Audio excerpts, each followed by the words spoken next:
There, Michelle with Triangle Social Media, showing you how to delete a Facebook page. Seems simple enough, but navigation has changed over the years. And so we're always trying to keep up with the changes in the interface.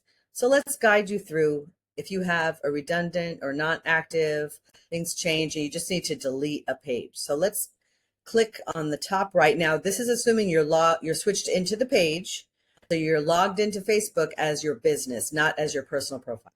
Okay, so we're going to click that top right. We're going to go to settings and privacy. Okay, then we're going to click settings again, and that's going to open up. And on that left panel, we're going to scroll all the way down, and we're going to look for, where is it?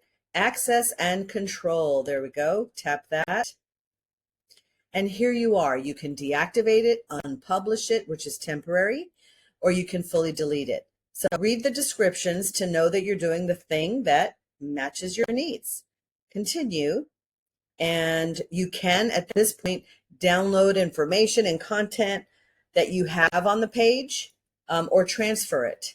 I don't need to do that, so I'm skipping over that, clicking continue. And then, of course, you're going to put your password in there again to confirm. And I have a double layer of safety there in Chrome. And then continue and confirmation. So at this point, you are going to have, there's going to be a 30-day grace period in case you changed your mind, but you can go ahead and click delete. And if you did change your mind, you could log back in and undelete it within that 30-day time frame.